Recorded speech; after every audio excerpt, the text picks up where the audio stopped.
como foi depois dessa petição inicial, as tratativas de acordos, audiências públicas e a própria possibilidade de execução ou não para resolver esse problema coletivo. Obrigado, Bruno.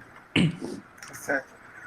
Bom, obrigado, bom dia a todos, a todas. Queria primeiro iniciar agradecendo, viu, Bono, o convite também de estar aqui participando. Também é um prazer ter a oportunidade de, às vezes, sair um pouco da minha rotina normal de trabalho e debater um pouco mais em um outro ambiente acadêmico, as questões, é uma coisa que eu sinto falta, inclusive. Tenho saudade do nosso tempo lá do mestrado. Acabei que eu não consegui ainda continuar doutorado, não consegui enveredar muito por essa área, por falta muito de tempo, mas é algo que me faz falta, assim, eu acho bem interessante ter essa oportunidade de debate, de discussão. Sempre eu gosto dessas oportunidades. Obrigado, então, pelo convite. É um caso, esse do Aidar, realmente um caso de bastante complexidade, assim, eu acho que a atuação lá teve pontos assim, exitosos, positivos, teve pontos também de aprendizado, e eu vou tentar aqui rapidamente, né, fazer uma síntese, porque são alguns anos aí de trabalho nisso, não dá para falar sobre tudo assim. Houve um acidente, né, em outubro de 2015, houve tentativas inicialmente de resolver isso, claro, de maneira extrajudicial, é o que a gente sempre faz, e em determinado momento foi ajuizada a ação civil pública quando a gente percebeu que era o melhor caminho naquele momento. A gente não estava com muita esperança de realmente resolver tudo extrajudicialmente. Um fator que trouxe uma certa complicação é o fato de que não havia uma empresa exclusivamente ou claramente responsável, né? Eu acho que todos já devem saber do que se trata. Foi o navio que estava lá fazendo carregamento de boi vivo para exportação, e houve um problema lá durante essa operação de embarque, e ele acabou vindo a naufragar ainda no leito do porto, lá de Vila do Conde. Então a gente tinha aí algumas empresas com participação em alguma medida dentro desse episódio. Todas elas foram arroladas como réis na ação. Tinha a Minerva, que era a empresa que estava fazendo a exportação daquela carga dos bois, a CDP, como a responsável pelo porto onde ocorreu a operação, tinha a figura da Norte Trading, que era a empresa responsável por fazer essa operação de embarque portuário. Ela era contratada para pegar os bois do porto, colocar dentro do navio para sair para exportação. Tinha uma empresa estrangeira com sede no Líbano, a Tâmara, se não me engano, que era dona do navio. E é isso. Tinha uma outra empresa global que depois, no final, assim, vocês devem ter visto o nome dela na pessoa inicial, mas no final a gente pediu a improcedência com relação a ela, porque ela era só uma espécie de agente marítima, cara, esqueci como é que chama, uma despachante. Ela veio mais a parte burocrática das operações. No final a gente concluiu que ela não tinha realmente responsabilidade pelos fatos. E tinha vários fatores assim envolvidos, além de várias, ou seja, quando tem várias responsáveis, a tendência uma acaba querendo jogar para outra, né? Então a Minerva, a gente era, não, mas tem que falar com a CDP, não, mas e a Minerva? Ninguém assumia muito claramente a responsabilidade pelos fatos. E além disso, como o processo coletivo, né, tem vários colegitimados ativos, o que é bom, tá, gente? Mas também às vezes traz complexidade. Nesse caso, simplesmente 7 colegitimados adotaram algum tipo de iniciativa judicial ou extrajudicialmente. Então a gente tinha várias empresas com legitimação passiva e vários legitimados ativos agindo. Município, Estado, União, Defensoria Pública Estadual e Federal, Ministério Público Estadual e Federal. Então, no caso, assim, tinha essa complexidade toda para se resolver. E tinha algumas questões envolvidas. Eu concordo, Bruno, com o que tu falaste no início, né, dessa classificação de interesses individuais homogêneos, coletivos e difusos, que não tem, assim, tanta utilidade. Eu, particularmente, gosto mais de uma classificação binária, né?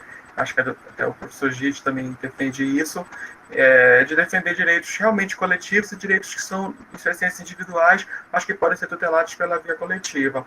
E nesse caso da idade, a gente tinha esses dois tipos de situação, porque a gente tinha a questão ambiental mesmo, propriamente dito. Foi um acidente que ocasionou derramamento de óleo no rio, que ocasionou uma carga de 5 mil bois espalhados pelo rio, espalhados pela cidade toda. Então isso gera impacto ao meio ambiente, mas também tinha essa parte das pessoas que foram individualmente afetadas por esse tipo de acidente, e de diversas formas possíveis. Então, a nossa ação procurou tratar, né, de todos esses aspectos. Durante a tramitação dela, a gente também, paralelamente, continuou, na verdade, buscando fazer um acordo com as empresas, que foi o que acabou sendo feito. Agora, de cabeça, eu nem sei mais te dizer qual foi a data do acordo, mas eu acho que foi algo em torno de 2017, talvez. A gente acabou fechando um acordo com as empresas, não sei se esse acordo já foi visto por vocês, mas o acordo foi judicialmente homologado, o processo foi extinto em razão disso. O acordo ele previu pagamento de indenização das duas espécies, indenizações pelos danos coletivos e indenizações individuais. E previu também outras medidas de natureza coletiva, destinação, monitoramento da área onde as carcaças dos bois foram destinadas. Esse é um ponto, eu não quero me estender muito, enfim, a gente defendia que houvesse um outro tipo de solução para a destinação das carcaças, elas foram enterradas em uma área lá da própria CDP, só que chegou um determinado momento, era questão do processo, do tempo do processo, como chegou um determinado ponto em que era pior, os especialistas nos disseram que era, pelo ponto de vista do meio ambiente, era pior tirar as carcaças de lá, que estavam em decomposição, para levar para o local correto. Então, era melhor deixar lá mesmo, já passou muito tempo, é melhor que elas continuem agora lá. Então, o acordo previu, na verdade, o monitoramento por alguns anos dessa área onde elas foram destinadas. Previu algumas melhorias nessa atividade de embarque de carga viva, não previu a proibição da atividade, que era uma questão que a gente tinha a discutir, e as indenizações.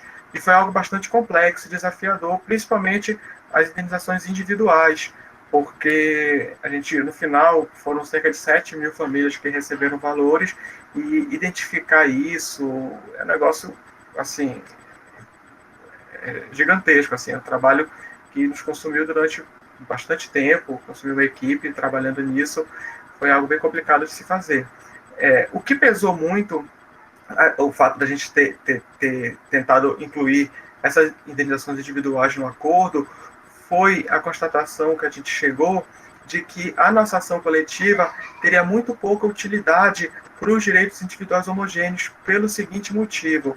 Na petição inicial, dá para ver lá, que a gente pediu a sentença genérica fixando a responsabilidade, que depois cada indivíduo lesado entraria com a sua ação individual de liquidação, que é a técnica, né, normal prevista no CDC, mas que muita gente da doutrina defende que não seria a única técnica, e nesse caso mesmo eu me arrependi de ter formulado nesses moldes o pedido, porque eu percebi que era uma técnica que não iria satisfazer o interesse das pessoas, porque a gente teria, depois de alguns anos, uma sentença genérica na qual cada pessoa teria que individualmente comprovar o dano que ela sofreu, e a gente percebeu que, se não todo mundo, a grande maioria teria uma dificuldade enorme, ou mesmo impossibilidade de fazer prova desse dano. A gente falou, olha, se a gente não fechar um acordo, ainda que a gente não consiga o valor que a gente entenda que é o justo, a gente corre o grande risco das pessoas simplesmente não se beneficiarem disso. Então a gente fechou o acordo com os valores que a gente conseguiu negociar com a empresa, e a gente orientou as pessoas, falou, olha, esse acordo aqui não é obrigatório, vocês avaliem o valor, se vocês sentirem que o valor está compatível com o prejuízo que vocês sofreram, vocês têm a opção de aderir ao acordo, se não, vocês também têm a opção de entrar com a sessão individual. É claro que quando a gente fala algo que afeta milhares de pessoas, com dificuldade de informação, com instrução não muito boa, é difícil transmitir essa mensagem. Eu não sei até que ponto a gente foi bem sucedido nisso, mas a ideia era essa. Muito bom, Bruno. Eu queria aproveitar a tua presença para saber se os alunos querem fazer alguma pergunta, né?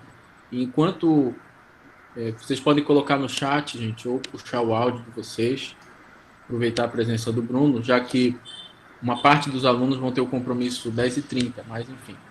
Então, essa é uma dificuldade que eu havia comentado com eles, a minha turma que eu tive agora de manhã, que é que a tutela coletiva ela acaba resolvendo problemas macro, como o meio ambiente, questões de retirada da carcaça, mas quando chega na questão individual, a gente enfrenta dois problemas. Um problema é a liquidação, que às vezes a ação coletiva ela traz economia processual, ela traz acesso à justiça, mas quando chega na fase de execução, a liquidação vai tomar o judiciário de uma magnitude enorme. a habilitação, né, nessa fase de execução, ou mesmo a possibilidade de muitas pessoas terem ajuizado sua ação individual e lá, quando é publicado o edital, elas optam em continuar na ação individual, ou seja, elas não querem se sujeitar à tutela coletiva, porque o advogado dele já quantificou os lucros cessantes lá do comerciante, do pescador, etc. E aí eu imagino que também nesse caso, Bruno, muitas pessoas decidiram seguir nas suas ações individuais, porque queria que tu pudesse confirmar isso ou não. Olha, Bruno, na verdade, eu não tenho muito bem o controle sobre isso, mas eu acho que foi a exceção, sabe? Muito porque as pessoas não tinham esperança, talvez, perspectiva de ter êxito no processo individual, pela questão da lentidão da justiça. O que aconteceu? Alguns escritórios entraram com várias ações individuais na justiça estadual, o juiz estadual declinou para o federal suscitou conflito negativo, foi para a STJ, ou seja, as ações individuais ficaram paradas, assim. Então, acho que essa falta de perspectiva nas ações individuais fez com que as pessoas acabassem optando pelo acordo. Sim, e eu lembro uma vez que a gente conversou, acho que até numa das aulas lá com a Gisele, que tu falavas das audiências públicas, que a população era ouvida. Eu queria que tu falasses um pouco disso. Tu reuniu primeiro com os pescadores, depois com os comerciantes, tu reunia com toda a sociedade. Como é que tu conseguia gerir isso? É uma questão sempre complexa mesmo, né? A gente fazia as audiências públicas, a gente fez acho que 3, talvez, durante o processo todo, abertas para todo mundo. A gente pegou o maior lugar que tinha em Barcarena, que era a Assembleia de Deus, lá, que dava para 1.500 pessoas, se não me engano, lotado, ficou gente fora, infelizmente. E é bom ter um negócio desse com participação ampla, mas a gente perde muita objetividade, muito foco também, sabe? Então tem que ter um momento para cada coisa. A gente, além dessa instância da audiência pública, que era um momento mais amplo, de ouvir realmente todo mundo, uma discussão mais ampla, a gente também tinha um grupo com as lideranças, tá? Aí a gente faz reuniões com um pouco mais de frequência, inclusive temos até hoje o grupo de WhatsApp com as lideranças, e esse grupo de WhatsApp foi que a gente também conseguiu comunicar muita coisa. Cada liderança replicava isso na sua comunidade. Muito bom, muito bom. Eu imagino também que vocês devam estar acompanhando o próprio cumprimento do acordo, né? Ele vem sendo cumprido sem maiores problemas, não foi preciso pedir penhora, não foi preciso pedir busca e apreensão de nada, não teve nenhuma problemática com o cumprimento do próprio acordo, tirando a questão das carcaças, né, que gerou aquela questão ambiental. As indenizações, as empresas pagaram os valores sem problema algum. A demora que ocorreu é para a gente fazer a nossa liquidação, porque a gente teve que, no acordo, fazer a nossa liquidação extrajudicial. E isso realmente foi um desafio hercúleo, assim. A gente ainda está com, para não falar que já terminou tudo, tem 5 casos pendentes ainda de 7 mil e pouco, a gente ainda hoje já está tentando resolver. Pessoa que se mudou, pessoa que morreu, aí tem 2 disputando para ver quem é o herdeiro. A gente tem algumas situações peculiares que está terminando de resolver. Bacana, ou seja, em geral, né, Bruno, a gente pode dizer que esse foi um caso, na medida do possível, exitoso, né, porque tanto se fala, né, o Hermes Anete Júnior, o Fred Didier, quando eles falam, por exemplo, de IRDR, eles dizem que o IRDR, de algum modo, é a resposta a uma suposta falência da ação coletiva, por conta da falta de associações, né, as pessoas querem sempre que o Ministério Público resolva, que a Defensoria Pública entre com ação, e a sociedade civil não se articula, como em outros países, né, e a gente pode ver até a class action, né, da Rule 23, o próprio cidadão vai lá, eles estão sempre articulados, e as pessoas sempre jogam, não, o Ministério Público tem que resolver o problema coletivo, papapá.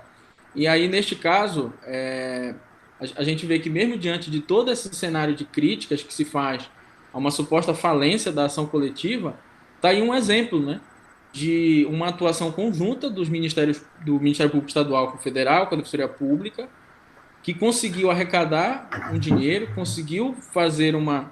E agora tu me falar que só 5 casos, né, estão pendentes, ou seja, conseguiu resolver o problema coletivo do meio ambiente e conseguiu, na medida do possível, também resolver o problema individual, né? Eu queria que tu falasses assim, porque as pessoas, quando a gente vê nos livros, né, não, o IRDR veio porque a sociedade civil não se articula e o Ministério Público não tem como dar conta de todos os problemas coletivos, né? Até por uma limitação humana, de estrutura, né?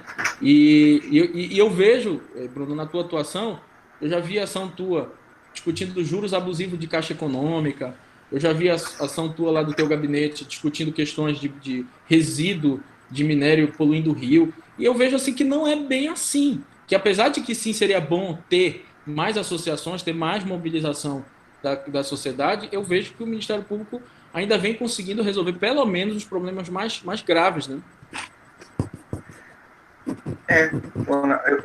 Eu acho assim, eu concordo com a crítica que alguns autores fazem de que às vezes esse legitimado coletivo ele tira de costa para o seu cliente, para a sociedade. De fato, a gente vê em alguns casos esse tipo de problema. Eu acho que o nosso sistema judicial também não é muito bom para esse tipo de situação, né? Eu acho que no caso do Aidar deu relativamente certo porque a gente fez um acordo. Se fosse depender da ação civil pública para liquidar e pagar tudo, eu não sei se conseguiríamos, não. Eu recordo de um livro, que eu acho que foi tu que me indicaste, do Sérgio Arenhardt, que ele fala da defesa coletiva de direitos individuais, do Estado, tu me falaste desse livro, e ele fala muito sobre isso. Esse livro foi muito importante para mim na época. E essa questão mesmo da liquidação individual, se não me engano, o Arenhardt que fala isso, propõe que isso seja encarado como uma das técnicas possíveis de liquidação, que seja possível também fazer a liquidação coletiva, só que a gente esbarra no judiciário. Não no caso do Aidar, mas em outros casos já tentei fazer liquidação coletiva, o judiciário não admite. Perfeito. A gente ainda tem um judiciário resistente, né, para algumas questões, por causa do formalismo, né? Não, mas isso aqui não está na lei. Como assim eu vou dar o dinheiro para o Ministério Público gerir e pagar para as vítimas? Na ação civil pública é aqui, na ação, no judiciário, né? A gente ainda tem essa esbarrando, né, nessas questões formais. Bom, se alguém não tiver mais alguma pergunta a fazer, alguém tem alguma pergunta, gente? Senão eu vou encerrar com a última pergunta para o nosso grande Bruno. Pode puxar o microfone ou colocar no chat. Bom dia, professor. Bom dia, doutor Bruno. Eu tenho uma pergunta para fazer. Essa questão foi questionada também no Tribunal Militar, na questão da Marinha, porque eu acredito que houve uma omissão na supervisão da entrada desse navio em áreas de Barcarena, de rios de Barcarena, eu acredito, área brasileira, né?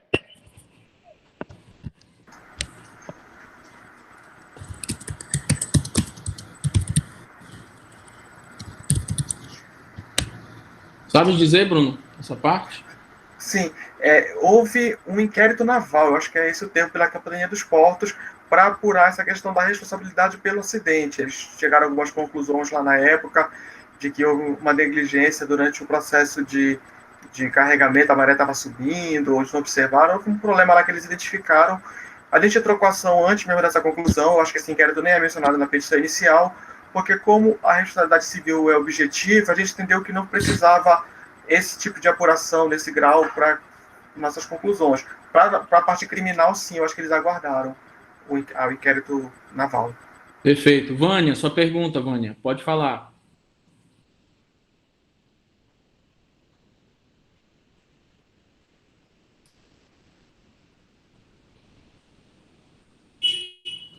Estás ouvindo, Vânia?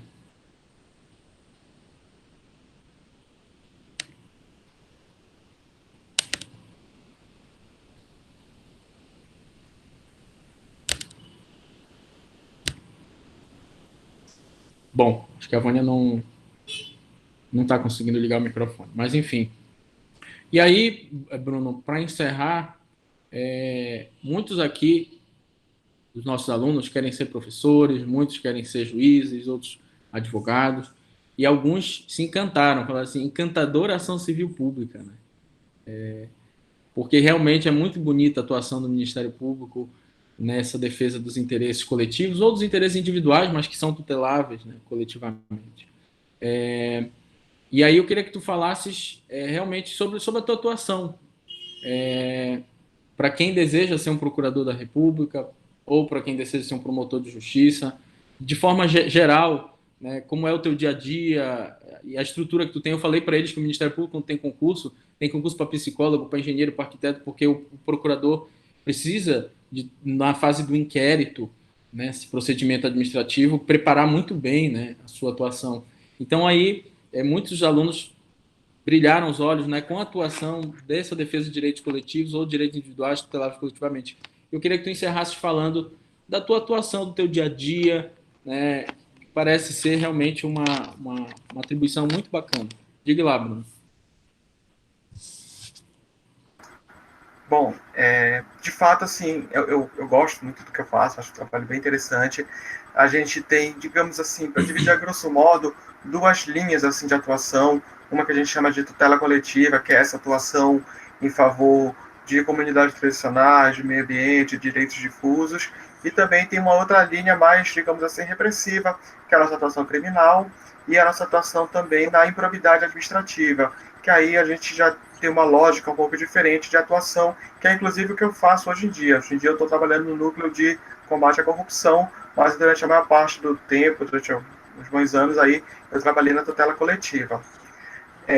A gente realmente precisa contar com esse apoio, essa equipe de apoio, identificar cargos de analistas periciais de diversas áreas. Não todos ficam necessariamente em Belém, porque é uma mão de obra escasso, é caro, né? Eles têm o setor pericial que fica centralizado em Brasília. E a gente tem, na medida do possível, algum apoio para isso. É claro que não é perfeito, não é o ideal, mas existe sim um apoio técnico. E é isso, eu gosto das atribuições, né, que a gente trabalha no Ministério Federal, eu acho que o trabalho é muito importante, o volume de trabalho é muito grande, aqui em geral na Amazônia, se a gente for fazer um levantamento, a quantidade de servidores, procuradores é pequena em comparação ao restante do Brasil, então aqui todas as nossas unidades, a movimentação processual é lá em cima, assim, os nossos números são muito altos, aqui é todo mundo muito mais sobrecarregado, mas eu acho que vale a pena, é um trabalho muito gratificante. Bacana, Bruno. Olha, muito obrigado pela tua participação. Uma pessoa super acessível, sempre disposta, né, a dialogar sobre essas questões. Eu vejo tu também, tu sempre dá entrevista, né, em jornal e tudo, vai com a comunidade. Então, a gente só tem admiração pelo teu trabalho, pela pessoa que tu és. Muito obrigado. E espero te encontrar no professor doutor Bruno Valente, porque tu tens um intelecto muito bacana, de grande profundidade, e seria de grande valia a gente te ter no ambiente acadêmico também, escrevendo obras coletivas conosco, livros. E tu é muito novo ainda, né? Então tem bastante tempo. Tá certo, mano. Mais uma vez, obrigado, muito obrigado mesmo, viu? E eu Valeu. espero poder participar. Um abraço. Valeu, Bruno. Um abraço. Tchau.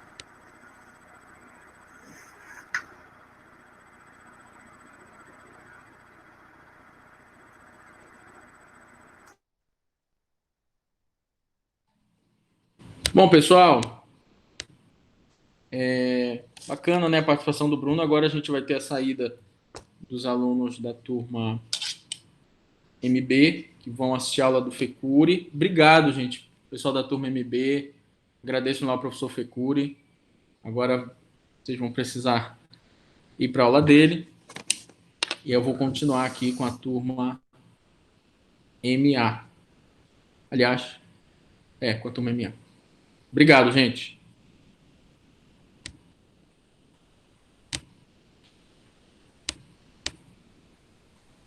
Galera da turma MA, tudo bem com vocês? Bom, vou precisar de 2 minutinhos para pegar um café e uma água, tá bom?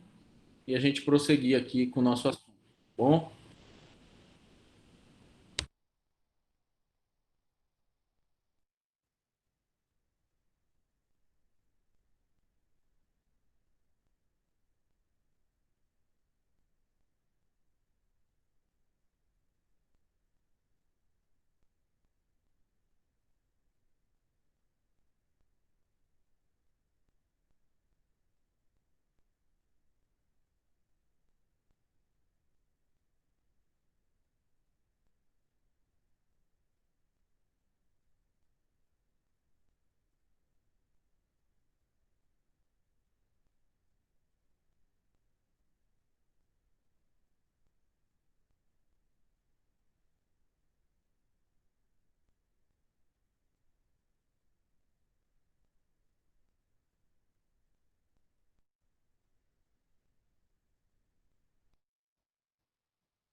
Vamos lá, galera.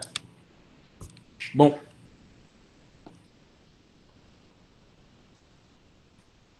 deixa eu apresentar aqui para vocês.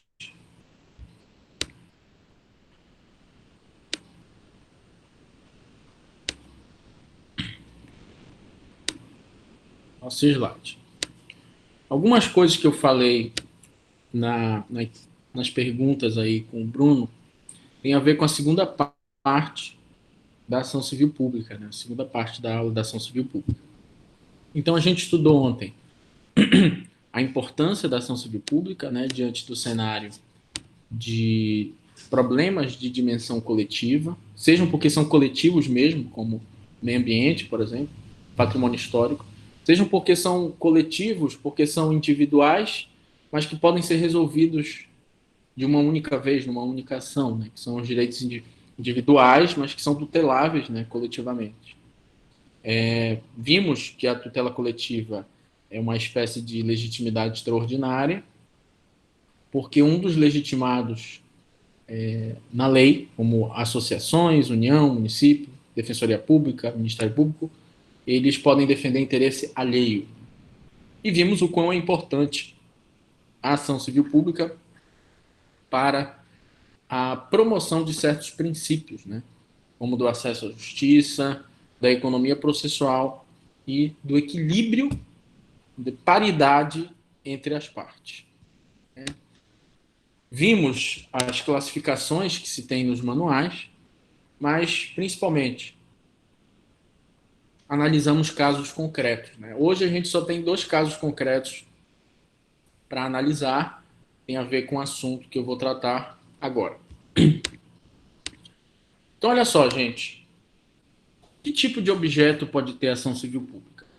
A lei da ação civil pública diz claramente que pode-se requerer, na tutela coletiva, qualquer providência que seja adequada para a proteção dos direitos nessa dimensão coletiva.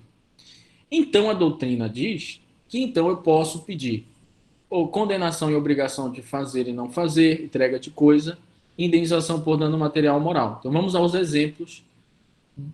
Ou seja, tudo que eu posso pedir individualmente, obrigação de fazer, não fazer, entrega de coisa e pagamento de quantia, eu também posso fazer a nível coletivo. Por exemplo, obrigação de fazer. Foi o caso do sambódromo, nós vimos ontem. Obrigação de fazer o quê? O reparo das fissuras da fiação elétrica. Obrigação de não fazer, ou seja, de não realizar o carnaval enquanto não tiver recuperado a fissura e a parte elétrica, porque as pessoas podem o quê? Morrer. É assim que acontecem os desastres, né? Quando não se tem essa análise preventiva. O que foi a ação civil pública dos museus lá do Rio de Janeiro? Obrigação de fazer também a reestruturação da parte elétrica, que estava a qualquer momento poderia explodir ali. Obrigação de fazer. Obrigação de não fazer, interditar os museus. Não pode receber visitantes, não pode ter funcionários lá dentro enquanto não sanar toda a parte elétrica e estabelecer um plano de combate a incêndio. O que foi a ação civil pública do Ninho do Urubu? Foi a ação civil pública destinada à obrigação de fazer a reestruturação do Ninho do Urubu e de não fazer, de não ter treinamento, de não ter alojamento enquanto não tivesse o reparo. Agora também tem no caso do Bruno, né? Obrigação de fazer o que? A remoção das carcaças dos bois, de a remoção do óleo, obrigação de fazer também, nós temos no caso da Lagoa Rodrigo de Freitas, uma ação civil pública, que houve um aumento abusivo do estacionamento da Lagoa Rodrigo de Freitas, de R$2 para R$10. O Ministério Público veio, que ali é um local que a pessoa vai andar de bicicleta, vai fazer um Cooper, vai levar o filho para passear, pessoas comuns, né? E aí pediram a obrigação de fazer, no caso, fazer a redução do valor de R$10 para R$2, voltar para R$2. Tá? Temos também o caso do metrô do Rio de Janeiro, que estava tendo muito abuso sexual naquele encoxa-encoxa, né? Metrô lotado, as mulheres diariamente relatavam abuso sexual. Apalpavam as partes íntimas, um encoxa-encoxa, se aproveitando. das trabalhadoras, das mulheres em geral. E aí o Ministério Público, após o inquérito que ouviu centenas de mulheres reclamando disso, tomou uma providência. Olha, tem que ter um vagão de mulher, tem que ter o assento, a mulher tem que ter alguma medida, porque como é que pode? É um bem jurídico também, né? Sua privacidade, o seu corpo, né? Minimamente. Então, se cada mulher tivesse que ajuizar a sua ação individual, o problema não ia ser nunca resolvido. Ah, pagou R$ 1.000 aqui para aquela mulher, pagou R$ 2.000 para outra. Investe o ônus da prova para mostrar na filmagem que não teve, mas e o problema coletivo permanece. Daí a grande importância, né, da tutela coletiva. Agora também é possível ter entrega de coisa, né? Entrega de cesta básica, entrega de medicamentos para a população afetada, entrega de moradia adequada, como foi o caso lá de Brumadinho, de Mariana, entrega de prótese, né, no caso de grandes desastres, que as pessoas perdem suas pernas e tudo. Então pode ter também entrega de alimentos lá para a comunidade indígena que está sem alimentos, pode entrar com ação lá contra a FUNAI, contra a União, para fornecer, isso é um problema coletivo também, daquela comunidade indígena fornecer o que? Alimentos, fornecer medicamentos, também entrega de coisa. Né? E, não menos importante, também é possível na ação coletiva a condenação dos réus a pagar, né? Pagar uma indenização. Seja aquela indenização que vai para um fundo daqueles bens que não pertencem a uma pessoa específica, como o do patrimônio público ou do meio ambiente, que vai para um fundo público, né? Ou mesmo aquelas violações de direitos que acabam atingindo a sociedade inteira, como o caso de publicidade abusiva, discriminatória, ofensiva, ou mesmo aquelas práticas sociais que rebaixam a qualidade de vida da população, como longas filas de espera em bancos, ou serviços péssimos de atendimento ao consumidor, que acabam, além de prejudicar individualmente o consumidor, causando rebaixamento ético de toda a sociedade. Esse dano moral, né, coletivo, que atinge uma dimensão coletiva, transindividual, vai para um fundo. Mas também pode, como vocês viram, a ação coletiva pleitear a condenação de danos individuais. O lucro cessante do pescador, a indenização do carro, do trator que foi atolado lá em Brumadinho, o lucro cessante do comerciante que não está mais tendo o lucro que tinha depois do naufrágio dos bois. E a diferença é que esse valor não vai para um fundo, esse valor que se pede individualmente na tutela coletiva, né, para pagar a pessoas específicas, ele é pago na fase de execução. Né? Depois que já foi encerrada, foi condenada, se parte para a fase de execução, onde você apresenta o seu trator, o seu carro que você tinha, você apresenta o seu comércio lá, quanto você ganhava, e o juiz vai especificando e quantificando esses valores individualmente. Ou seja, na ação coletiva é possível resolver problemas individuais que estão unidos numa questão coletiva. E aí, nós temos os legitimados para a propositura da ação civil pública. E é preciso fazer uma leitura complementar do Código de Defesa do Consumidor, né, o artigo 82, com o artigo 5º da Lei da Ação Civil Pública. Em grande medida, 90% eles são iguais, mas vai ter uma diferença e outra aqui. Olha só. Ministério Público, que para mim é o principal, porque ele é o único que faz inquérito civil, né? Ele, de algum modo, também é o único que pode requisitar informações, documentos para pessoas naturais e pessoas jurídicas, públicas e privadas, sob pena de crime. Então, ele tem toda essa atuação regulada em lei, mas também pode a União, Estados, municípios e o Distrito Federal, ou seja, os entes federativos também podem entrar com ações coletivas, com ações civis públicas. Aí teve até um problema, né, no caso de Mariana. Parece que o Estado de Minas Gerais tinha entrado com ação civil pública. Contudo, os procuradores... eu conversei uma vez com o procurador da República lá de Minas Gerais, que é do IBERC, né, escreve lá junto com a gente, ele disse que eles lutaram para tirar essa ação promovida pelo Estado de Minas Gerais, porque o Estado de Minas Gerais era um dos culpados, ele tinha que ser réu, já que ele liberou as licenças ambientais para a Vale do Rio Doce, Então, ele era uma das pessoas que, caso a Vale ou essa marca não tivesse dinheiro, ele estaria lá também no polo passivo. Mas, genericamente, a União pode sim entrar também, até porque, né, esses entes federativos, se a gente for olhar uma acepção filosófica, eles servem para quê? Para que serve a União? Para que serve o Estado, o município? Serve para promover o bem comum, né? Então faz sentido, né, que eles lutem também por, por soluções de problemas de dimensão coletiva, quanto uma empresa e outra, etc. Também nós temos a possibilidade de órgãos da administração pública, direta e indireta, especialmente aqueles que têm dentre sua finalidade institucional a defesa dos interesses e direitos coletivos, né? Então, por exemplo, o PROCON. O PROCON tem como função institucional a defesa dos direitos do consumidor, a nível coletivo. Então, é um claro exemplo que ele pode entrar também com essa ação, mas pode também a Secretaria de Direitos Humanos, né, a Secretaria de Defesa do Consumidor. Principalmente aqui as associações, que é algo que falta mais no Brasil, né? Porque as associações estão ao nosso alcance. A associação é uma pessoa jurídica de direito privado que tem um grupo de pessoas que tem um interesse comum que não é financeiro. Então, a Associação das Vítimas da Boate Kiss, a Associação das Vítimas lá do acidente de Paragominas, a Associação dos Usuários de Metrô, a Associação dos Usuários de Transporte Público, a Associação que consome energia elétrica, qualquer associação pode ter. Mas a sociedade prefere denunciar lá no Ministério Público e o Ministério Público ter todo o trabalho de fazer ação do que se mobilizar. Então, às vezes, eu entendo, o Ministério Público não tem tempo nem estrutura para resolver todos os problemas coletivos. E o porquê não tem? Porque falta mais engajamento da sociedade para também se mobilizar. Professor, poderia ter sido feita uma ação civil pública para que não tivesse havido o Carnaval de 2020? No Pará, por exemplo, o primeiro caso registrado foi uma pessoa que estava no Rio de Janeiro. Houve uma aglomeração. Bom, muito bom esse questionamento da Juliana. Poderia.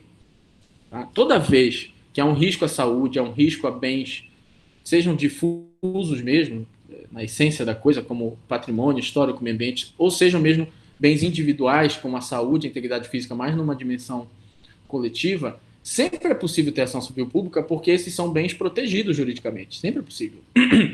O grande problema entrave, Juliana, neste caso, é que nunca houve uma pandemia como esta na história da humanidade. Porque mesmo a gripe espanhola foi só na Europa. Nunca teve uma pandemia que atingisse todos os interiores de todos os países do mundo inteiro. Isso é algo inédito na história da humanidade. Então, quando começou o caso lá na China, na Coreia, não se tinha antecedentes para que nós pudéssemos cravar um risco real de uma pandemia no Brasil, com uma certeza ou com um grau de certeza a ponto de permitir a perda de lucros ali, de sustento de muitas famílias, que é o carnaval não só para as emissoras de televisão, não só para os grandes escolas de samba, não só para os grandes empresários de camarote, para os grandes artistas que se apresentam, Ivete Sangalo, em Salvador, em Fortaleza, que o carnaval não é só o Rio de Janeiro, né? Não havia um risco real naquele momento para se cravar que aquele carnaval, aquela aglomeração toda pudesse gerar. E aí, ao mesmo tempo, eu iria estar impedindo ali a renda por uma questão possível ainda, né? E porque não é só a renda dessas pessoas ricas, né? Mas também dos ambulantes, dos pequenos comerciantes, do cara que vende a coxinha, do cara que vende o lanche na praia. E aí, claro, talvez se estivesse proibido, se estivéssemos no lockdown, né, desde fevereiro, hoje a gente já estava em aula presencial, possivelmente, né? Mas não havia indícios para um juiz interferir dessa maneira, ia causar uma revolta tão grande, poderia gerar uma guerra civil no Brasil. Quer dizer, tinham lá 2 casos em São Paulo, acho que durante o carnaval, 10 casos, alguma coisa assim. Ou talvez não tivesse nenhum ainda no Brasil, não sei. Ia gerar uma revolta tão grande se com milhares de mortes e casos já teve empresário e pessoas indo para as ruas para fazer quebra-quebra. Imagina naquela situação, iam incendiar o Brasil, né? Poderia ter uma guerra civil mesmo, né? O judiciário proibir, por exemplo, o carnaval. Mas eu entendo o teu questionamento. É o caso da gente ver quantos casos tinha no Brasil. Eu acho que não tinha nenhum ainda em fevereiro. Eu acho que começou no final de fevereiro, né? Primeiros casos. E aí, gente, e a Defensoria Pública? A Defensoria Pública também é legitimada, só que ela não está no Código de Defesa do Consumidor. Ela está na Lei da Ação Civil Pública. E a Lei da Ação Civil Pública diz que ela serve para proteger qualquer direito coletivo, qualquer direito de dimensão coletiva, inclusive consumidor. Então, acaba que a Defensoria Pública tem legitimidade para qualquer ação civil pública. Proteção do patrimônio histórico, cultural, artístico, paisagístico, consumidor, meio ambiente, tudo. Só que aí vem um pequeno detalhe. Quando a gente fala de associação, a gente percebe no inciso 4 o seguinte. Valeu, Juliana. Que tem legitimidade para entrar com ação coletiva a associação legalmente constituída há um ano. Essa é a regra geral. Tá? Contudo, existe uma exceção. Quando a dimensão do dano for muito grande ou a relevância do bem jurídico for muito grande, o juiz pode dispensar este um ano de constituição. Então, sei lá, teve um acidente em Paragominas, lá com a inundação de um monte de coisa. O que o juiz pode fazer? Dispensar essa necessidade de um ano e permitir que a associação dos afetados lá pela água que transbordou lá de 3 fazendas pudesse entrar com a ação. Ou então a associação das vítimas da Boate Kiss.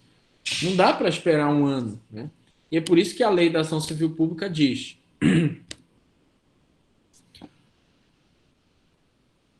o requisito de pré-constituição de um ano, né, poderá ser dispensado pelo juiz quando haja manifesto interesse social evidenciado, aí vem, pela dimensão do dano. Então, é o caso aí do naufrágio, do desastre, do desabamento, dimensão do dano. Ou pela relevância do bem jurídico a ser protegido, como, por exemplo, a saúde e a vida, sem a qual não existe nenhum outro direito. Então, no caso, por exemplo, é o artigo 5º, parágrafo 4º. Artigo 5º, parágrafo 4º da Lei da Ação Civil Pública. Ou a relevância do bem jurídico protegido. Então, pode ser que envolva uma dimensão de dano pequena, mas a relevância do bem jurídico é muito grande. Por exemplo, tem um vazamento de gás num condomínio, num órgão, que não é uma dimensão gigantesca, mas o bem jurídico é a vida, é a saúde, que deve ser prevenido, protegido. Então, também se pode abrir mão desse um ano de Constituição. Tá? Outra questão importante é o seguinte, algo que é muito debatido nos Estados Unidos com a aplicação da Class Action e da Rule 23. O que acontece? Às vezes o autor da ação ele é corrompido. Ele recebe um dinheiro e abandona a ação, ou pede desistência da ação. Pode ser uma associação, pode ser um município, o Estado, pode ser o próprio Ministério Público, pode ser a União, pode ser a Defensoria Pública, etc. Então, o que acontece? Como há um interesse público por trás da ação civil pública, digamos assim, quase que indisponível, né? Uma vez que foi provocado o judiciário, se o juiz perceber que há uma desistência infundada da ação, por exemplo, não teve acordo, não teve a solução do problema, a desistência é infundada. Olha, não teve a resolução do problema, não teve acordo, essa desistência é infundada. Ou que houve um abandono da ação, por exemplo, um abandono de não promover atos, de não pedir produção de provas, não apresentar memoriais finais, não tiver interesse em prosseguir com a ação, o Ministério Público ou outro legitimado, como o município, o Estado, a União, o PROCON, poderá assumir a ação, tá? Poderá assumir o polo ativo da ação, o que a gente chama de sucessão processual. Vai haver uma mudança de autor de ação. Tá? Isso é possível. Justamente porque já se teve relatos. No Brasil eu não vi tanto, tá? Mas nos Estados Unidos vi muito do legitimado ativo para tutela coletiva lá, que é a class action, ele ser corrompido e abandonar a causa, deixar de lado. O Ministério Público, gente, ele, quando não for o autor da ação, ele vai atuar como fiscal da lei. Ou seja, ele vai se manifestar sobre todos os andamentos processuais, ele vai dar o parecer dele antes da sentença. Ele pode recorrer, mesmo sendo fiscal da lei. Se ninguém recorrer, ele pode recorrer. Justamente porque o próprio CPC, né, o Código de Processo Civil, estabelece que o Ministério Público ele atua como fiscal da lei sempre que tiver um interesse público envolvido. E, naturalmente, quando eu trato de questões de dimensão coletiva, o interesse não é só de um indivíduo, né? O interesse acaba sendo o interesse de uma parcela da sociedade, o interesse público. Então, ele sempre vai atuar como fiscal da lei quando ele não for o autor. Aí, quando ele for o autor da ação, ele não vai ser fiscal da lei. Agora vem a questão. Por que eu considero que o Ministério Público de todos os legitimados é o principal? É, digamos assim, o mais importante. É o que carrega a cruz mais pesada. É o que as pessoas olham e dizem, não vai fazer nada? Teve um derramamento de óleo, teve uma devastação, teve um incêndio, teve um problema, milhares de consumidores. As pessoas olham para o Ministério Público e se espera do Ministério Público uma atuação mais contundente. Agora eu vou explicar o porquê. A primeira razão é porque o Ministério Público recebe denúncias de todos os lados. A própria Lei da Ação Civil Pública, no artigo 6 e 7, diz que qualquer cidadão, qualquer servidor público ou qualquer juiz e tribunal que identificar que há um problema de dimensão coletiva, patrimônio histórico, cultural, artístico, meio ambiente, consumidor, pensionistas, deve comunicar ao Ministério Público. Tá? Então já começa por aí. O Ministério Público recebe denúncias de todo lado.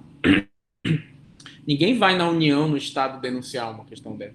Ninguém vai numa associação, necessariamente, denunciar todos os problemas coletivos que existem na sociedade, mas as pessoas vão ao Ministério Público. E aí, a segunda razão pela qual o Ministério Público ele tem uma primazia no trato da tutela coletiva é que ele pode instaurar o inquérito civil. A associação não pode instaurar um inquérito civil. União, Estado e município não pode instaurar um inquérito civil. Defensoria Pública não pode instaurar um inquérito civil. O Ministério Público pode. Qual é a vantagem do inquérito civil? É que o inquérito civil é um procedimento administrativo no Ministério Público que serve para investigar a fundo se houve ou não violação do direito e reunir, se houver violação do direito, todas as provas robustas para subsidiar a ação civil pública.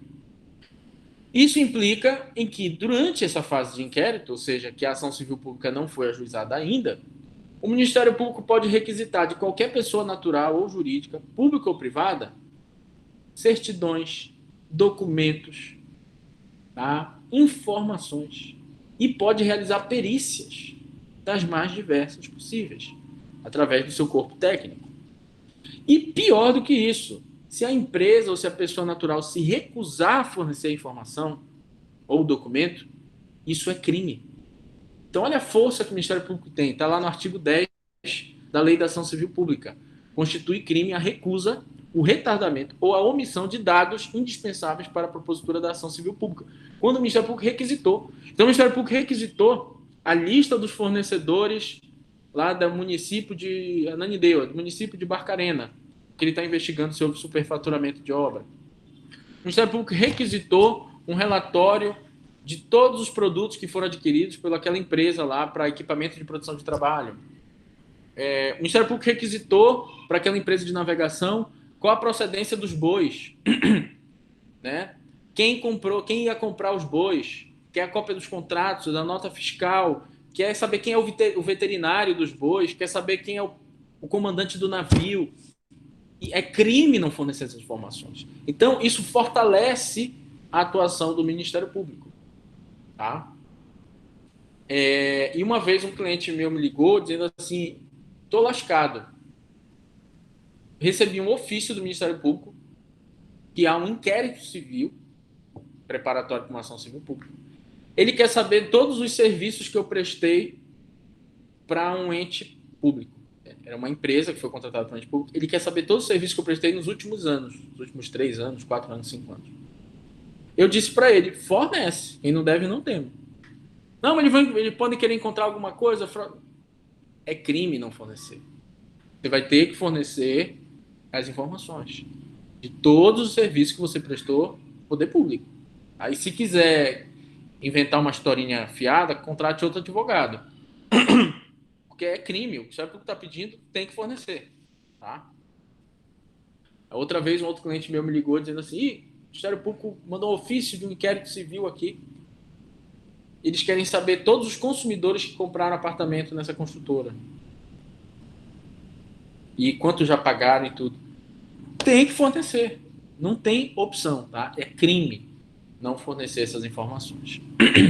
Então, diante dessa conjuntura, dele receber denúncias de todo lado e também dele ter a possibilidade do inquérito civil, isso fortalece a atuação do Ministério Público como principal, né, nessa matéria de tutela coletiva. Agora, nada impede, se a sociedade civil for mobilizada e a gente achar que a gente está sendo lesado pela CELPA, pelas companhias aéreas, pelas empresas de ônibus, pelo metrô, pelas operadoras de telefonia, ou por uma loja do shopping, nada impede que a gente se reúna, que a gente junte os nossos documentos, tire cópia dos nossos documentos, consiga informações, mas não é a mesma coisa.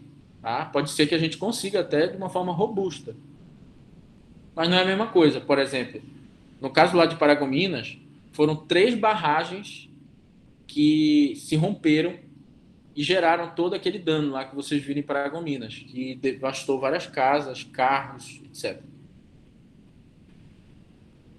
Todo mundo estava esperando o Ministério Público. Eu conversei com o pessoal lá. O que o Ministério Público fez no inquérito? Chamou o engenheiro ambiental, engenheiro sanitário, o engenheiro do meio ambiente, para fazer a perícia, para saber qual foi a causa da inundação. E graças a essa perícia, que o Ministério Público tem essa estrutura para fazer, chegaram à conclusão que a inundação teve como causa o rompimento da barragem de 3 fazendas. Mas coitada da população se tivesse que fazer essa perícia, gente. Juntar dinheiro para contratar um perito, quanto esse perito ia cobrar, e a dificuldade para entrar na fazenda, para fazer o estudo. É um negócio assim de louco, né? Então, de fato, você ser um promotor de justiça, você ser um procurador da República, a coisa é mais favorável para que você tenha uma boa ação civil pública do que dos outros legitimados. Bom? Bom, qual é a competência? Onde eu vou ajuizar a ação civil pública? A ação civil pública ela é ajuizada no local do dano. Barcarena, Barcarena. Paragominas, Paragominas. Belém, Belém. Diadema, lá a questão da fumaça que estava prejudicando o pulmão, o pessoal sendo hospitalizado, Diadema. Tá? Então, a ação civil pública é proposta no local do dano. Há uma interpretação também que se o dano tiver dimensões regionais, tiver uma dimensão que transcende a cidade, Belém, por exemplo, atingiu Belém, Barcarena, Castanhal, atingiu várias cidades, tem que ser proposta na capital do estado. Tá? A capital do estado. E há uma outra interpretação que se o dano tiver dimensões nacionais, pode ser proposta no Distrito Federal ou em qualquer capital do Brasil. Tá? Ou em qualquer capital. Só que tem um detalhe. Uma vez que a ação coletiva seja proposta, aquele juízo, aquela vara, se torna preventa, ou seja, se torna competente para as ações individuais. Vou repetir. Uma vez que seja ajuizada a ação coletiva, aquela vara para a qual foi distribuída a ação civil pública, ela se torna preventa para julgar as ações individuais sobre aquele mesmo assunto. Então, no caso lá de Barcarena, tem a ação civil pública do Bruno. e foi lá para a segunda vara civil de Barcarena. Agora, eu não quero me sujeitar à ação coletiva. Eu quero entrar com a minha ação, porque eu perdi 20 mil reais de lucro, eu tenho meu advogado, eu quero entrar com a minha ação. Pode? Pode. Mas você vai ter que ajuizar perante aquela vara. Por que o legislador fez isso? Para evitar decisões conflitantes. Porque imagine, se eu entro pedindo os meus lucros cessantes, meu comércio, que ficou parado por causa do naufrágio dos bois, e eu ganho a ação lá na quinta vara de Belém, quinta vara civil de Belém. Eu moro em Belém, mas eu tenho comércio em Barcarena e eu ganho a ação aqui. E lá em Barcarena, digamos, era impossível nesse caso, mas digamos que a ação fosse julgada improcedente. E aí a massa de pessoas ia ter negado o direito, e eu, que sofri o mesmo problema que elas, ia ter o direito reconhecido no judiciário.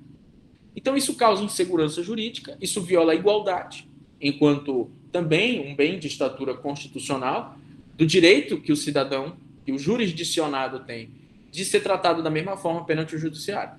Então a lei da ação civil pública se preocupa com isso e estabelece, portanto, que o juiz que está com a ação civil pública, ele também vai ter competência para julgar eventuais ações individuais para quem não quer se sujeitar à ação civil pública, para quem confia mais no seu advogado e quer entrar com a sua ação sozinho. Acha que a ação civil pública vai demorar muito, acha que o dano dele foi muito maior do que aquilo, ele vai lá e entra com a sua ação individual. Só que aqui vem uma questão muito importante. Prestem bem atenção numa coisa, gente. Significa dizer que o Brasil permite que, além da ação coletiva, tenha também ações individuais? Sim. É possível, no caso de Brumadinho, ter ação coletiva e ter várias ações individuais. Pessoas que não querem se sujeitar a coletivo. É possível da Boate Kiss ter ação coletiva e a pessoa quer ter o seu advogado e quer entrar com a ação individual sobre o dano lá do parente que morreu na Boate Kiss. Pode. O caso lá de Mariana? Pode. De Barcarena? Pode. Um caso envolvendo fila de banco e eu quero entrar com a minha individual? Posso? Posso. O Brasil não proíbe que concomitantemente à ação coletiva tenham ações individuais. Só tem um detalhe que vocês precisam conhecer. Prestem bem atenção. Vamos analisar 3 cenários possíveis. Então deixa eu pegar bem aqui, só um segundo.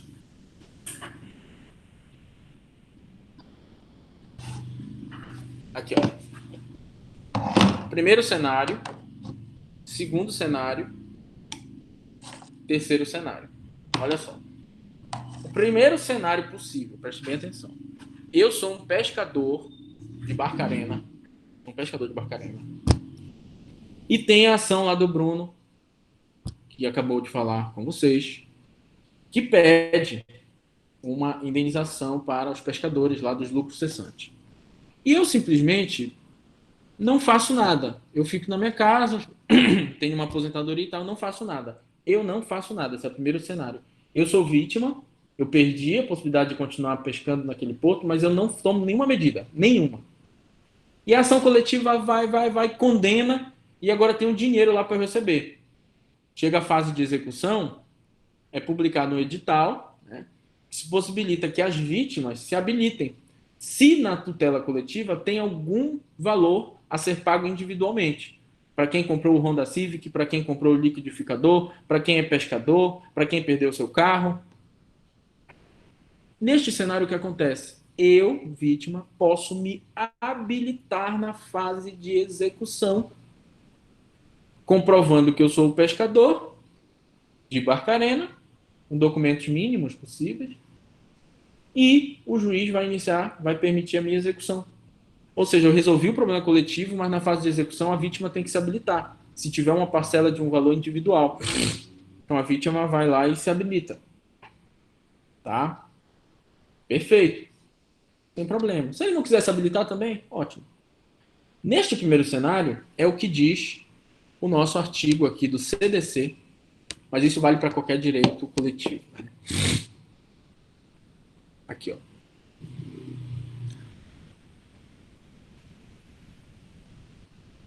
A liquidação e a execução da sentença poderão ser promovidas pela vítima.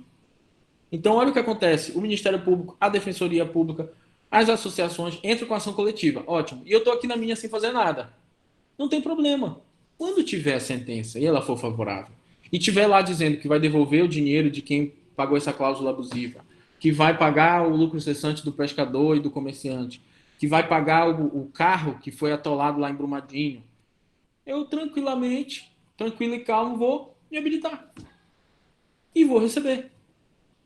Na execução coletiva. Inclusive, tem um texto que eu tenho no escritório explicando como funciona a execução coletiva. É assim como eu estou explicando. Tá? Só que esse é o primeiro cenário. Qual é o primeiro cenário? Eu não fiz nada, eu vou.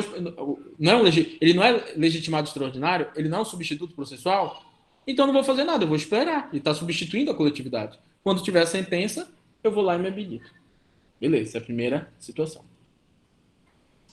Tá? Segunda possibilidade, segundo cenário. O Bruno Valente entra com a ação dele, pedindo o reparo de danos coletivos mesmo, como meio ambiente e patrimônio histórico, e também os individuais, que o juiz já fixe, lucro cessante, dano moral. Mas eu tenho um advogado que eu confio. E eu entro, ele entra com a ação coletiva e eu entro com a minha individual. Eu entro com a minha individual, pedindo, por exemplo, lá em Barcarena, dano material pelo que eu deixei de lucrar com a minha embarcação, porque ficou fechado o porto e a minha empresa trazia mercadoria de Belém para Barcarena e eu lucrava tantos R$1.000 por mês. Lucrava, sei lá, R$15.000 por mês e eu entro com a minha ação individual. Embora na ação coletiva, se for vencedora, eu também teria esse direito. Neste caso, muita calma nessa hora. Eu tenho duas ações.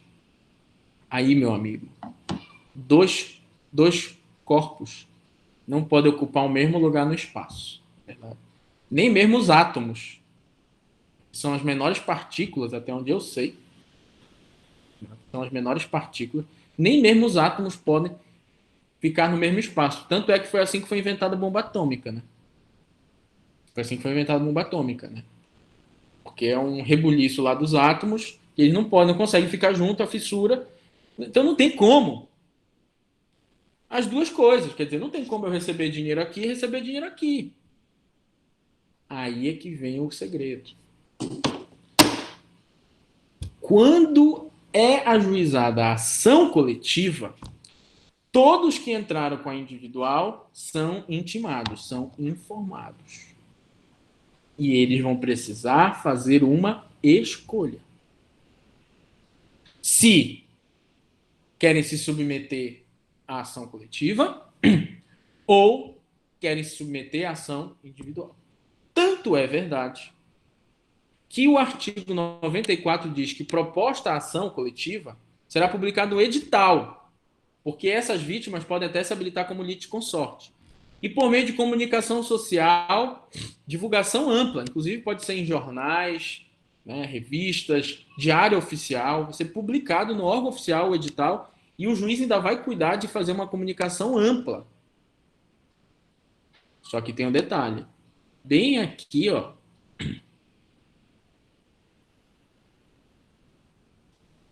no artigo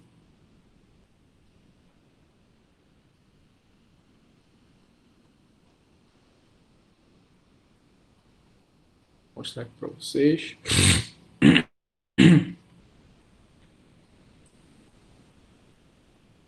Bem aqui, ó. Tem um detalhe. Olha só. E eu entrei com a minha individual para pedir o meu lucro cessante da minha embarcação. Só que agora eu fui amplamente informado da sociedade toda que tem ação coletiva. Eu vou precisar fazer uma escolha, gente. Olha o que diz aqui. As ações coletivas não induzem litispendência para ações individuais. Esse é o primeiro mantra. Ou seja, eu posso ter uma ação individual. Só que, para eu me beneficiar da ação coletiva, me habilitando lá na fase de execução e me sujeitar inteiramente à execução coletiva, eu preciso requerer a suspensão do meu processo 30 dias após eu tomar ciência da ação coletiva. Vou repetir. Para eu me beneficiar da tutela coletiva, achando que lá tem mais provas, achando que lá ela está mais robusta, que está melhor para mim, eu só vou me beneficiar dela, eu que já ajuizei a minha ação, se a partir do momento que é publicado o edital, que eu tomei ciência, por isso que edital é no órgão oficial, 30 dias eu tenho que pedir a suspensão do meu processo. Aí sabe o que o juiz vai fazer? Vai suspender o meu caso. Ele não vai para frente. Quando tiver o resultado da tutela coletiva, eu já inicio só a fase de execução do meu caso individual. Por quê? Porque eu quis me submeter à tutela coletiva. Eu achei que o procurador da República, lá, ou o promotor de justiça, fizeram um trabalho muito bom. E eu acho que vai ser mais rápido, porque tem uma pressão social. Enfim, por qualquer motivo, eu quero a tutela coletiva, mas eu já entrei com a minha ação individual. O que eu faço? Eu peço em 30 dias a suspensão do meu processo. Eu peço a suspensão do meu processo. Tá? Então, esse é o segundo cenário. O primeiro cenário, eu não faço nada. Se eu não fizer nada, eu estou me beneficiando da tutela coletiva. Eu vou poder chegar na fase de execução e acabou-se. Tá? Eu sou dono de um carro lá que perdeu em Brumadinho, em Mariana e tal, eu vou chegar na fase de execução sem problema. Mas se eu tenho ação, eu tenho que em 30 dias pedir a suspensão do meu. E aí vem o terceiro cenário. E se eu não peço a suspensão da minha ação individual em 30 dias? Significa dizer que eu não me beneficiarei, não beneficiarão os autores da ação individual. Ou seja, a coisa julgada coletiva não vai me beneficiar. Eu estou seguindo por minha conta e risco, eu não pedi a suspensão do meu processo, eu estou seguindo por minha conta e risco a minha ação. Ah, professor, mas não tem como, o juiz é prevento. Se ele julgar procedente a coletiva, ele vai julgar procedente individual. De fato, mas não necessariamente. Porque pode ser que a ação coletiva seja julgada logo e a minha ação individual demore um pouco mais, seja outro juiz, ou que o juiz entenda que as peculiaridades do meu caso não me dão esse direito, ou como já aconteceu no Brasil, o dano é de dimensão coletiva, a ação coletiva tramita lá em Belo Horizonte, mas eu fui uma vítima e entro com a minha ação em Belém. E não se argui aí incompetência territorial, ocorre o fenômeno da prorrogação de competência. E aí acontece de ter uma decisão conflitante. É raro de acontecer, gente? É. Mas o que acontece? Pode ser que eu ache que a minha ação vai ser mais rápida, que a minha ação é melhor, que a minha ação está mais consentânea com os prejuízos que eu sofri, e eu não quero me sujeitar à coletiva. Isso é um exercício de liberdade. Então, o que você faz? Você não pede a suspensão. Significa dizer que você vai seguir por sua conta e risco na sua ação individual. Tá? Na prática, o que acontece? Quando tem a sentença da ação coletiva, o juiz chama lá o assessor dele, os estagiários, olha, repliquem o que eu decidi nisso em todas as ações individuais, condenando a empresa, só que se adequando aos danos que estão quantificados, né, na petição de cada um. Basicamente, é difícil ter alguma questão conflitante, né? Ou todo mundo ganha ou todo mundo perde. Mas é possível, né? E aí vem a grande questão, vem o grande segredo da ação coletiva, que eu vou trazer agora 2 casos para vocês. Tem situações que a ação coletiva ela não vai possibilitar que nenhuma vítima se habilite. Porque não tem danos individuais tuteláveis coletivamente. De fato, é só coletivo mesmo. Como, por exemplo, uma ação civil pública mandando um fazendeiro reflorestar uma área e pagar 1 milhão de dano moral coletivo. Não tem vítima. Ele vai ser obrigado a reflorestar a área e pagar 1 milhão pelo que ele devastou, prejudicando a fauna e a flora. Esse 1 milhão, quando não é para ninguém, não tem como dividir para ninguém, porque toda a sociedade foi afetada difusamente, esse 1 milhão ele vai para um fundo. Como diz aqui, ó, a Lei da Ação Civil Pública. Havendo condenação em dinheiro, e no caso que não puder ser divisível aos pescadores, aos donos do carro, ele vai ser revertido a um fundo. Tá? Que este fundo vai ter que ser gerido em prol daquele direito que foi violado. Tá? Inclusive, grande parte desses fundos que tem, de violação ao patrimônio histórico, de violação ao meio ambiente, de violação aos oceanos, aos mares, que estavam ainda sem destinação, foram utilizados para combater a pandemia, uma destinação social em proveito da sociedade. Contudo, a maior parte das ações civis públicas que eu analisei, que eu já estudei, que eu já me deparei, elas têm as duas coisas. Elas têm um pedido de condenação para ser revertido para um fundo, numa dimensão coletiva, de dano moral coletivo, que transborda o indivíduo, mas que é de toda a coletividade. E tem também individual, a maior parte das ações. E eu trouxe aqui um exemplo para mostrar a vocês como que, na prática, de fato, acaba que nas ações civis públicas se pede não só o dano moral coletivo, né, pela ofensa, pelo rebaixamento ético da sociedade, da qualidade de vida da sociedade, mas se pede também individual. Por exemplo, no caso lá da fumaça em Diadema, o promotor pediu 2 milhões de reais pelo dano ao meio ambiente e pelo dano moral coletivo de perturbar a saúde pública, e pediu também o dano individual a ser apurado em liquidação de sentença coletiva para quem foi hospitalizado. Que o juiz fixe um dano moral para quem foi hospitalizado.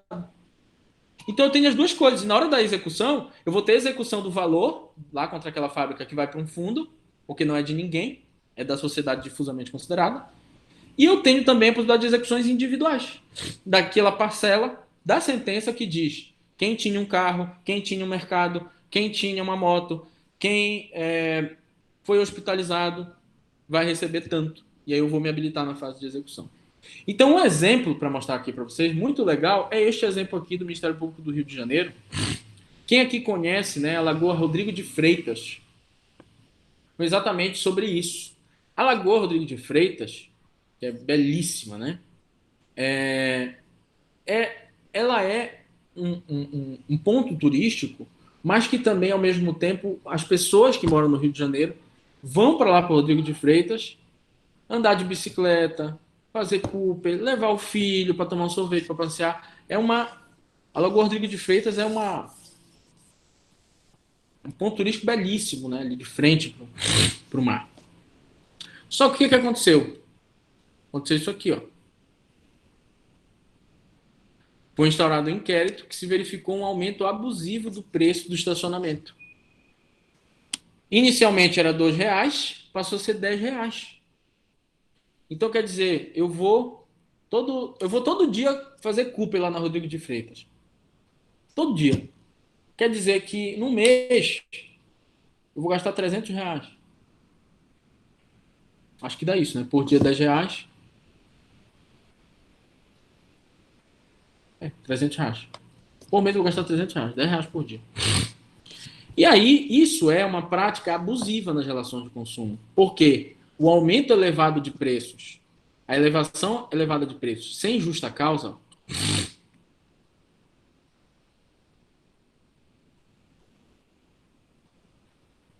é prática abusiva descrita no Código de Defesa do Consumidor. A elevação de preços sem justa causa está lá no artigo 39, inciso 10, que é considerado uma prática abusiva. Qual é o motivo? Aumentou o salário mínimo? A inflação está alta? Porque, assim, tem que ter uma justa causa, especialmente nesses casos de pontos turísticos, né, que tem interesse público. Uma coisa é eu lá, meu estacionamento privado, ou na minha loja de bolsa, cobrar R$20 mil numa bolsa. E passar agora a cobrar R$100 mil numa bolsa. Isso é uma coisa. Outra coisa são aqueles bens como ônibus, metrô, praças, lagoas, que tem uma destinação pública mesmo, para todos. Então, aí um aumento do preço não pode ser abusivo. Então, como isso é prática abusiva, isso é ilícito, se entendeu por bem, olha aí as placas, R$10, ó. Ó, valor da hora, Não, gente, eu falei errado. Eu falei R$ 10 por dia, né? R$ 10 por hora. Quer dizer, alguém tá ganhando com isso aí. De R$ 2 foi para R$ 10. Ou seja, o sujeito que trabalha ali perto, R$ 10 por hora. Vai gastar, sei lá, R$ 2.000 por mês. E aí o pedido, você percebe, ó, que o pedido, ele envolve a questão coletiva e envolve a questão individual logo para ser resolvida. Olha só. Sejam os réus condenados a retornar ao sistema de cobrança de R$ 2, sem distinção entre os 4 estacionamentos no entorno, independente de ser dia de semana ou final de semana. Isso aqui é uma obrigação de fazer que resolve o problema coletivo. Tá, mas tem mais. Condenação a pagar R$ 1 milhão a ser revestido por um fundo, por conta do estresse causado, os problemas que muitas pessoas que passaram a não ter acesso, que não tem como quantificar, se fixa R$ 1 milhão de dano moral coletivo pelo rebaixamento da qualidade de vida ali. E aí vem a letra C. Sejam os réus condenados a indenizar os danos de que tenham padecido os consumidores individualmente considerados, diante dos fatos narrados, a ser apurado em liquidação de sentença. Ou seja, vamos dar um exemplo aqui. Eu vou todo dia para a Lagoa Rodrigo de Freitas fazer um Cooper. E eu passo lá 2 horas. Então é R$ 20 por dia. Vezes 7. Vezes 4. R$ 560. Então, se demorar 4 meses, ou se demorar 1 ano, por exemplo, para ser essa sentença, vamos colocar aqui, vezes 12. Dá 6.720. Ou seja, a ação coletiva, além de tutelar a questão mesmo puramente coletiva, o valor voltar, o R$ 1 milhão para um fundo, a melhorar a ciclovia, a melhorar as coisas de lá em reversão à população, também as pessoas que sofreram esses danos, individualmente considerados, vão poder iniciar a sua execução. E aí deu quanto? Até esqueci quanto deu. Acho que deu 6.000 e pouco. 6.700. Tá? Agora, tem ações, como essa que eu vou mostrar para vocês agora, que o dano é puramente coletivo. Ninguém vai chegar lá e receber a sua indenização. Foi o caso aqui do Jair Bolsonaro. Então, o Ministério Público Federal entrou com uma ação civil pública contra o Jair Bolsonaro para que ele pagasse R$ 300 mil por dano moral coletivo ao povo quilombola e à população negra em geral, a ser revertida ao Fundo Federal de Defesa dos Direitos Difusos. Por quê? Se considerou que ele extrapolou a liberdade de expressão ao dizer que os quilombolas eles eram preguiçosos e obesos. Está bem aqui a frase que ele disse. Ele disse assim, no discurso: eu fui num quilombola em Eldorado Paulista, o afrodescendente mais leve lá pesava 7 arrobas. Não fazem nada. Eu acho que nem para procriador servem mais. Mais de 1 bilhão por ano gastos com eles. Recebem cesta básica e implementos agrícolas. Aí ele diz lá, isso é um absurdo. Ficar ajudando esse povo que não faz nada, que é preguiçoso. Eles tinham que trabalhar e conquistar as coisas deles. Tá? Só que o que acontece, meus amigos? O que acontece é o seguinte. Essa ação, ela objetivava R$ 300 mil, não é para pagar para o pajé tal, para fulano e tal. Não, R$ 300 mil para ir para um fundo que fosse, claro, fosse ser gerido em proveito daquela população que foi, digamos, ofendida, né? Sentiu diminuída.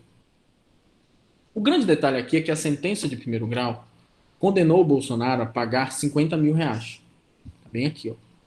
A sentença de primeiro grau, ó, considerou em R$ 50 mil, ó, entendeu razoável, diante da extensão do dano, fixar R$ 50 mil. Contudo, gente, pode gostar, pode odiar o Bolsonaro, pode ser o que for, mas essa sentença foi errada. Essa sentença foi errada. O Bolsonaro, neste caso, não deveria ter sido condenado. Deveria a ação ser julgada improcedente. E, ainda bem, no TRF, o desembargador deu provimento à apelação do Jair Bolsonaro, provimento, reformou a sentença para julgar improcedente o pedido. E eu vou explicar por que eu concordo com a decisão e realmente porque ela foi justa. Olha só, gente. Em uma democracia, eu tenho a liberdade de defender ideias, tá? Mesmo que essas ideias pareçam absurdas. Eu sou um réis mortal, eu, Alexandre Bona. Se eu falar que o quilombola é obeso e não serve para nada, é óbvio que eu tenho que pagar dano moral. Se eu falar que fulano de tal, que a classe de juízes é corrupta, é óbvio que eu tenho que pagar dano moral para a associação lá dos juízes e tal. Porque eu sou um réis mortal. Mas, neste dia, o Bolsonaro, ele estava no clube hebraico, eu acho que é alguma coisa religiosa, eu não sei. No dia 3 de 4 de 2017. E ele era um pré-candidato à presidência da República oficial. Ele era oficialmente pré-candidato à presidência da República. E aí, se eu sou um candidato a deputado, a prefeito, a governador, a presidente, e eu ficar melindrado de não poder expor minhas ideias, de porque vou ofender alguém, aí a gente vai estar prejudicando a democracia. Eu vou te dizer por quê. Estamos aqui em off, né? Vou falar. Eu tenho severas críticas a muitas situações e que eu não falo publicamente. Mas que se eu fosse candidato a prefeito, a governador, a deputado, eu falaria e iria ofender. Vou dizer aqui uma opinião que eu tenho que ofende. E que, se eu fosse candidato, eu ia ter que ter liberdade de falar isso. Por exemplo, eu acho os policiais civis e militares extremamente despreparados, corruptos e assassinos. Eu acho.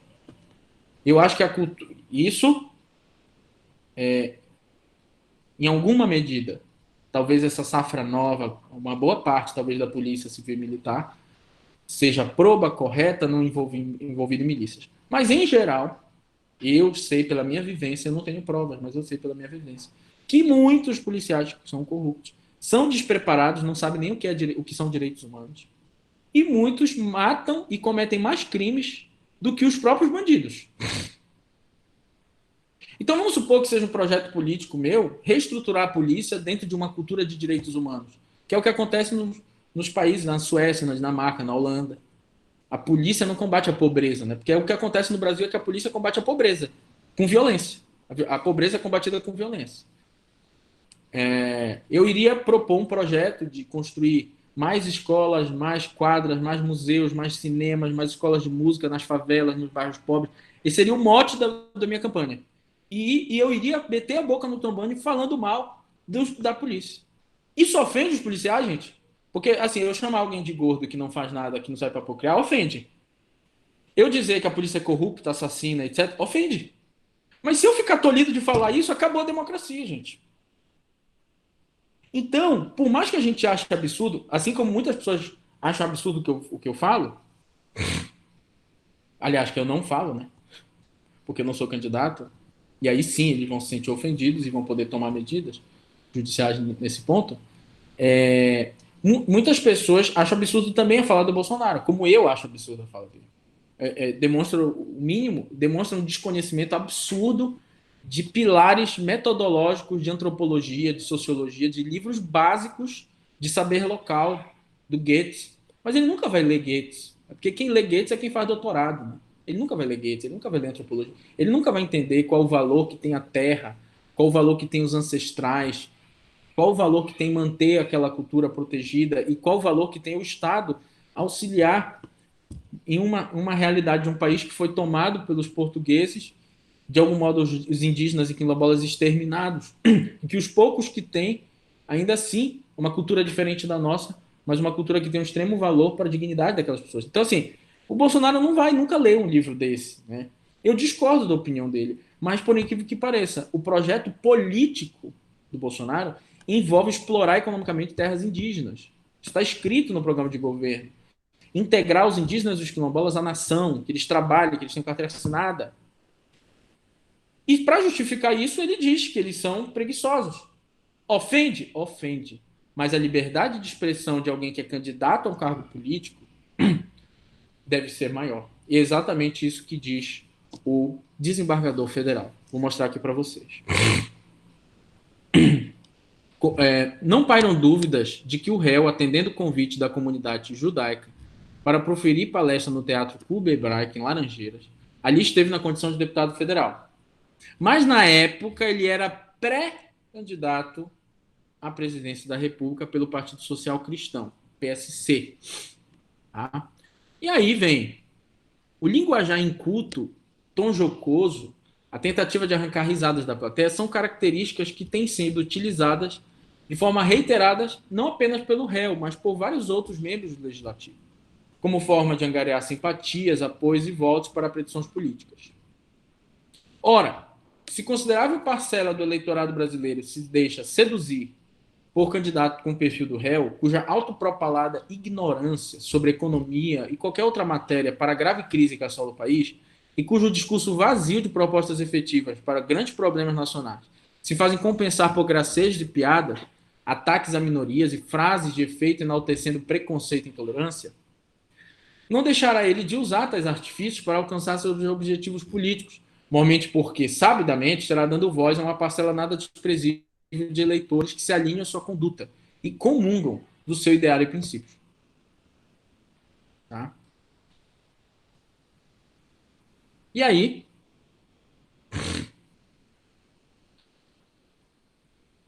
no caso dos autos, em que pese já estivesse o réu em pré-campanha, a verdade é que os comentários discriminatórios em desfavor dos quilombolas não colocam em posição de vantagem antisonômica em relação aos demais pré-candidatos. Tampouco se pode dizer que tenha havido ali pronunciamento estranho à atuação legislativa do réu, que é favorável à exploração econômica de áreas ocupadas por indígenas e quilombolas. E ele é também contrário ao governo subsidiar, ele é um crítico quanto mais ao governo subsidiar essas comunidades que ele diz são improdutivas. Então, gente, infelizmente, viver num país democrático é isso. É um projeto político dele. Tá?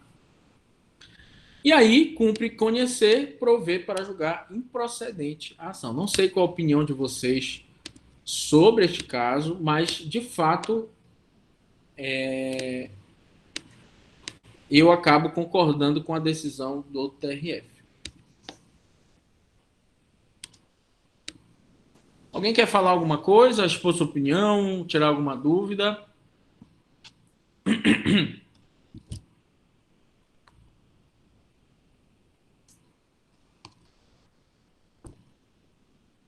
Então, amigos, com isso, a gente finaliza hoje. Beleza, Jordana, Melina. E passaremos, né, a ação popular e ao mandado de segurança na semana que vem. Valeu, galera. Bom final de semana para todos vocês.